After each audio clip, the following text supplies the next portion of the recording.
Hello, everybody. We're here today with two distinguished guests, Mike Irwin on my left, your right, and Tom Irwin on my right. And we were just tracing the athletic history of the Irwin family. When you look back over the history of Blair County sports, what this family has meant to the sports community, what they've achieved. Just kind of wanted to get some memories and reflection. Mike is the founder of Irwin Financial. We're here in the Irwin Financial conference room. So thank you. Good to be with you guys. Good to be here. Good to be here. Yeah. So let's start out a little bit of your earliest memories of growing up in such an athletic family. Your dad, Tom, played for the Cleveland Indians. Just kind of, Tom, why don't you start as the oldest? Well, I always had tremendous respect for my dad. I'm going to start crying. That's not good. But he was so involved in our life. And he loved sports. And I was remembering when you asked me to do this. So I put it back to the little man with my dad. And he was always inspirational in the fact that he wouldn't let you walk. Once you stepped on the field, you had to hustle. And he had all kind of drills for you, but it all centered around he wanted you to give it your best shot. And he was intense, and at the same time, the kid loved him because he came up with all kinds of sayings, had nicknames for them. Just went out of his way because you knew he was having fun, especially batting practice. He made you feel like a major leaguer because every ball he threw was right down the middle. And he just, when you look back, you thought, I was really gifted to have him be my coach. We did. I think we always agreed. Mike sometimes had a couple run-ins with Dad because Mike always had a run-in with me. I don't mean that in a bad way. We'll let him defend himself at some point here. But it's great. And my mom's right there too. She was right there. I don't know. Idolize is too big a word, but now Dad wasn't perfect. I don't want anybody. If it wasn't perfect, but boy, I couldn't have asked for a better father. Had a better mother. It's just. I just look back on it and say, wow, this has been outstanding run. And when Dad died, I was right there with him. I had never seen anybody die before. And just sitting there in front of him and he was struggling, and all of a sudden, he was gone. And I'm thinking, I whispered something to him, but then all of a sudden, he was gone. And I thought, where'd he go? That's all about. And one minute he's there, the next minute he's gone. And but everything we had about my dad was really special. Mike, did your dad coach you also in baseball? So it's ironic because the Little League team, his first coaching experience was the Giants of the Little League, the Federation Little League. And where was that played? Out Centennial Field, okay. Out in the high school field it is now. But I was 8 years old, and he put me on the team. I'm not sure he deserved to be on the team, but I was on the team. And Tom was a 11 or 12-year-old at that time. But I remember about this guy. He was so upset we lost the game. He wouldn't ride home. He walked home from Centennial. We lived up 16th Street and Sharp Avenue. And then, so that was my first time. They put me in right field at different times. And I don't know if I was responsible for the loss or not, but I had my dad. My dad coached me in the Federation, and Tom too. And the last 2 years of my experience in the Federation, we won a championship, and then we lost in the city playoffs to. This is already when you were 16, 17 years old, then, right? Yeah. We won That would be 63, 64 or something like that. Now, your dad played in the minor league. He was at North Carolina as an athlete, and then he played in the minor leagues with the Indians. And the day that Bob Feller set the major league strikeout record, did he talk much about his time in the major leagues? Not really. I don't think he. I remember because he was playing shortstop when Bob Feller struck out 18, and it was in 1938. I mean, I reviewed some of this material. Yeah. And he played when he struck. Then he was up and he told him he was holding on. He should hold down when he should have been holding on. That was one of his classic remarks because he sent his contract back twice to the Cleveland Indians. Right. They traded him to the Boston Red Sox. And then he went to Sarasota with the Boston Red Sox for preseason. He played every preseason game. Joe Cronin was the manager of the Red Sox at that time and wasn't playing shortstop. So Dad got cut and said he sent him back to Louisville. And then he went to Louisville, played with Pee Wee Reese down as a shortstop in Little Rock. And then he stayed in baseball all his life. So that's what his first passion was, his love of baseball. And I remember at Fifth Ward, that he'd hit the fungo sticks and had all the outfielders running from side to side. I mean, we had more infield practice, and he just loved to play and loved to hit and everything. So, Of course, both you guys, Mike at Penn State and Tom, with a Hall of Fame career at Bishop Guilfoyle. And your dad was, I think, the second winner of the blanket award at Beach Altoona Catholic, right?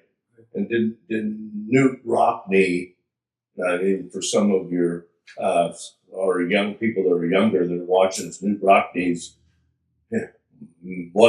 certainly one of the most famous. He was the Saban of then. He was one of the most famous coaches of all time at Notre Dame. And he was here to present the blanket to your dad. Well, he did. That's when he presented the Altoona High player. I forget his name, but Dad, Newt Rockman presented him with the blanket. Dr. Azar, a local dentist here, he was a big baseball fan. He took me over to the paper and we went through all the things to figure out where Newt Rockman was. And, it was good. Bobby doesn't sort of help keep Dad going because he was so interested in baseball. And I think he looked to my dad with respect and did a lot of stuff for Dad, and Dad did a lot for Bobby. I think it was like a really nice situation. So it's like when Mike said that first game, we lost 2019, and there was a boy named Piner who lived on, he would work for the other team. We got each other. Wasn't that high, 2019. Are you sure that was the score? It was 2019, yeah. And Piner came over and he said to me, he said, "Where's my nickel?" Yeah. Because we had a nickel. So I went up and went ahead. But Dad said, "Get down there." Yeah, walk him. Go ahead and walk. So, But he was like the second blanket winner at BG, and he was a sophomore. So after that, it was all seniors. And he played sophomore. He was a tight end or an end rather than a running back. Then his last year in high school, he had a really good year. He drop kicked over against the Pittsburgh team, a 42-yard drop kick the field goal. And I saw when he did the first game of his senior year. I go back to John Conlon's book and got this material up. Yeah. And this is great old history. he what was I going to say?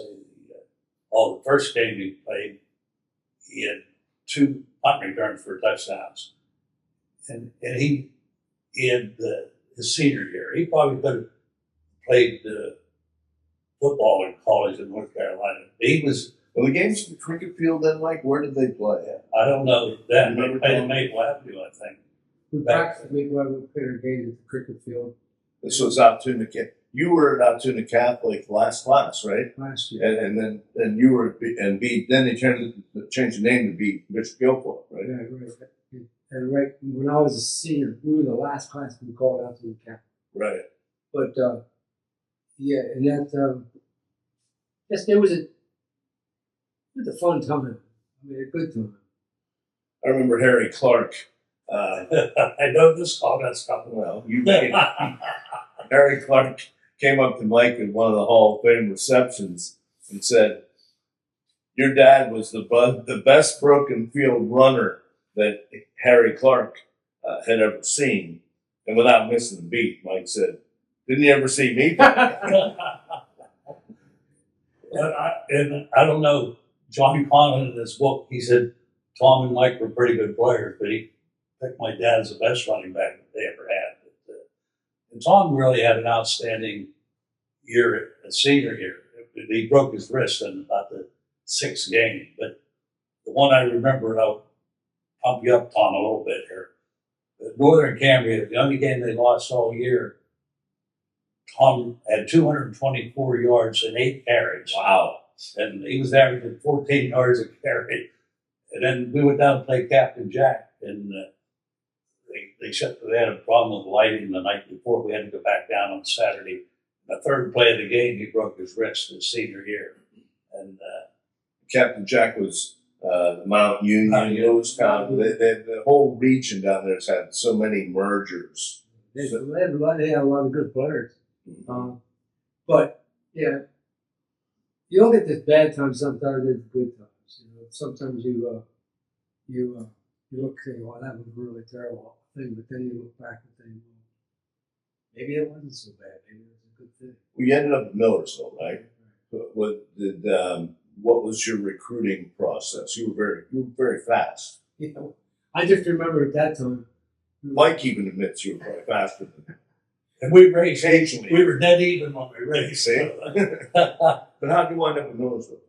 I don't know, there was 4 or 5 players who were at Guilford who went to Millersville. Okay. And I remember they came into the locker room and they said, "You want to come down and play?" I said, "Yeah, sure." Because at that time, you know, it was like, you know, they didn't have this high pressure, you know, you're going to go here, you're going to go there. It was more, but I keep thinking it's providential because I wanted to be a teacher, I wanted to be a coach like my dad. And it was the perfect school for that. Made a lot of really good friends. Got a chance to play almost every game. And it was, but it was like, yeah, I keep thinking of the not so good times. You know, the time when you had to struggle a little bit. So, Mike, you ended up at Penn State then, recruiting. You know, they were starting to recruit more local kids at that time, right? Yeah. Well, I think Tom wasn't very big. He's 150 pounds or 145 pounds. It probably didn't help him, you know, recruiting wise. But they played an all-star game over in Johnstown, I think, and he was the MVP of the Johnstown. So he was a good runner. He probably could have played at Penn State. I'm not sure. But I would have stuck in there with him because he was good. Well, it's just, you say you live life forward, but you understand it backwards. That's good. And I thought, you know, when you look back, I think it was overcredited. I wasn't a very big guy. I mean, I thought I was a big guy, but I wasn't. But no, my dad always would be there, and he would always give me good hints. Like he told me one time, "Tom, you're a natural at the plate." I never forgot that. All right. Then the next thing he told me, he said, "It takes too long to get rid of the ball." And I'm thinking, I didn't want to hear it, but And Tom went out for track at Millersville and said, "Dad, buddy, said, why did you go out for track? You're a good baseball player. Why don't you play baseball?" And he didn't listen to my dad at that point. Well, that was his first love was baseball, right? with the track coach. Yeah. But yeah. How about you guys? You know, when we look back at the era of the '60s in our in BG, Altoona, so many great players recruited at such a high level. Talk about the era of the '60s, football and basketball. You're right. There were some fantastic athletes. Mike was we were sick during my junior year of high school. I'm trying to recall, and we were sick for a week. And at that time we didn't rush to the doctor. We had this medicine called Corseed. Mm-hmm. And we lay there for I forget how long, for a week. We were really sick, and we were sick together. And then I got better, and Mike suffered a rheumatic fever, rheumatic heart fever, right? That period. Yeah, and his leg was paralyzed, and they wouldn't let him play junior year, his freshman year. So he was the manager, and at that time, you know, being a manager, I mean, it's like. But the next year he started. It was like, what was your original question was? I know where did you go? BG in the '60s. Yeah, Because you look back at some BG and Altoona. Let me- You know, it was the era. You know, Flanagan and Reed and you guys and you know Eddie Miller and Tom Turchetta and Let me- Vince. I mean, you know, Yeah. Altoona was playing massive. Just what it was like to grow up here. Let me follow up on that Yeah. because in high school, well, Tom's team, Bill Beard was an outstanding, Yeah, and Pat Miller played at Memphis, right. and Tom went to Millerville.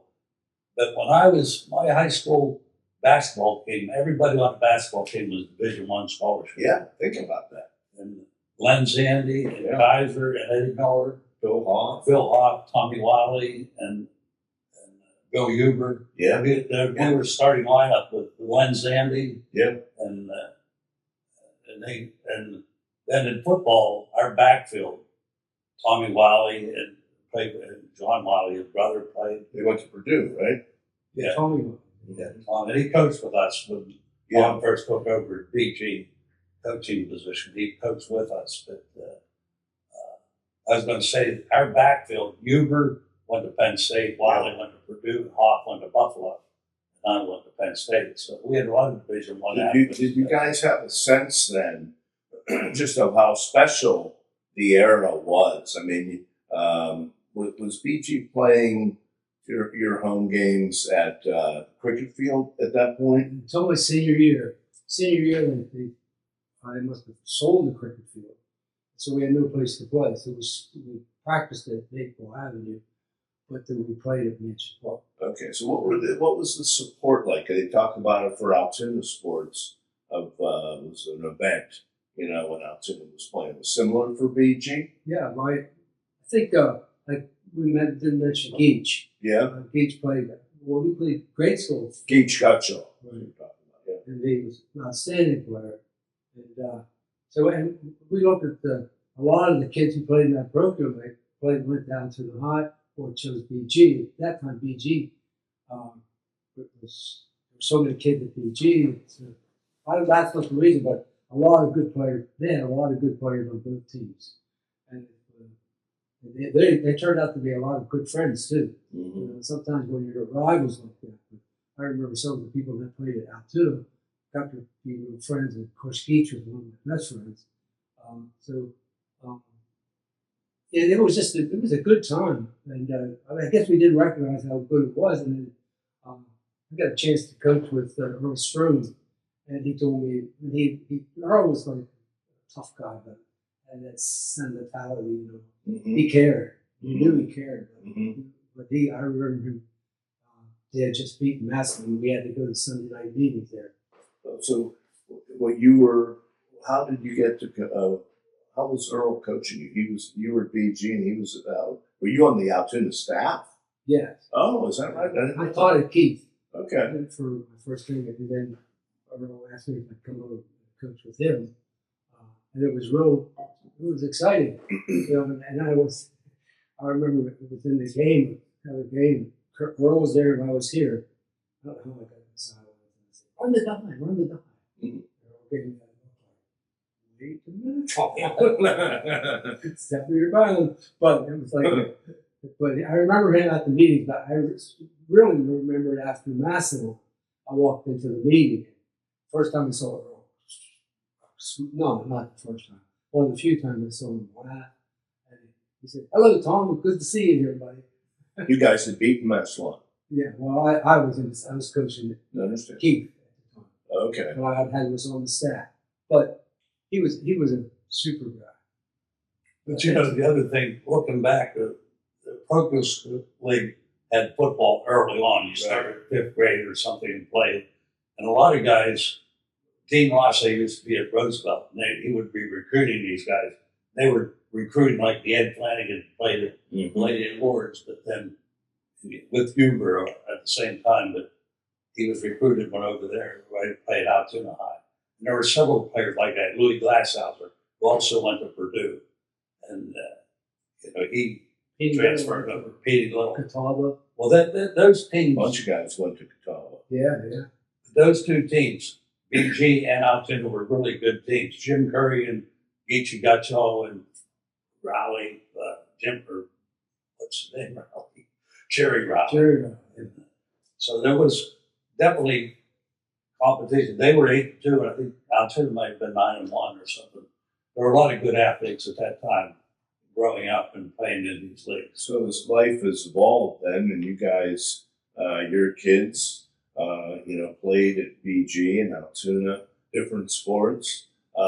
What have you seen? What are your observations about, sports today? It's very, and I see it with my kids or grandkids, and it's very organized. I mean, back then, maybe you would get, 15 people and guys would go out and play baseball, organize yourselves, figure out who batted first, whatnot. Now everything seems so, or what do you guys see as far as I benefit think. of hindsight? Well, I think it was different. I mean, you played all the sports. You didn't play this. I mean, you could if you wanted to, but BG was like you play. We didn't have a baseball team, but we had football, basketball. But there wasn't the. I don't know. It wasn't the. You didn't have to focus on one sport back then. I mean, you played year round. You went from football to basketball to baseball. Those three sports were very prominent at that time, I think. Yeah, and I think it was like girls' sports. You can see what's happening with girls' sports. I mean, you see my granddaughter, she runs like a deer, and I'm just thinking. My daughter didn't have a chance to play sports like that, and it was like I don't know. It's just I remember talking to the principal. Something he says, "Well, I don't even talk. I don't know if I want to share." Yeah, I do want to share it. He said, the principal said, "The girls to be ladylike," and I said, "Get ready because it's coming for them." And it was like. You get to see, you watch these kids play now, Right. Unbelievable. But there's no opportunity for Right. That's what's so nice because we're into Title IX well over 50 years, and it's so great to see the equal opportunity and how excited they are and the support, the crowds that have supported our local girls, particularly in basketball. It's neat to watch. I know my father-in-law, he was a loyal fan for both Altoona and BG. It was like, but he loved to watch the girls play. Mm-hmm. The boy, he loved that boy, but he sort of focused on the girls.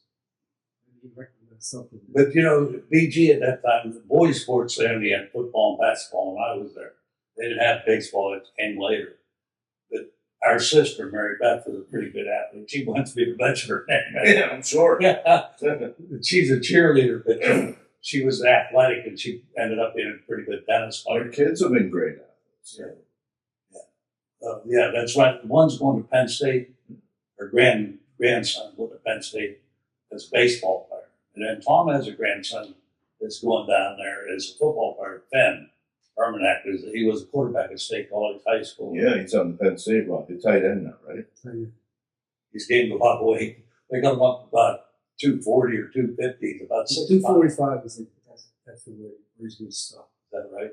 But and Finn is doesn't talk too much about what he does, but he does. He's one of those guys. So as grandparents now, how have you managed sitting in the stands after you were as a coach for so long? Oh, I think I really enjoyed watching Mike play. I mean, I went to Rudel, but I got back when Mike was a sophomore. He had a couple of really good years. Well, obviously, good years. And I just think that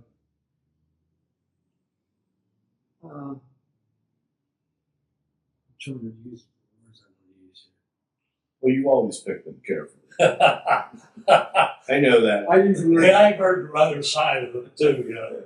Well, it's nice that you say that because I'm sure you guys have a lot of pride in each other. You know, your dad was in the Hall of Fame, and then Mike became the first father-son combination, and you as well. You're 3 Irwins in the Hall of Fame.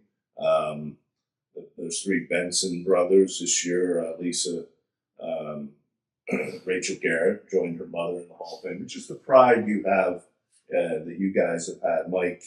The pride you've had in Tom being such a long-standing, legendary coach, so respected.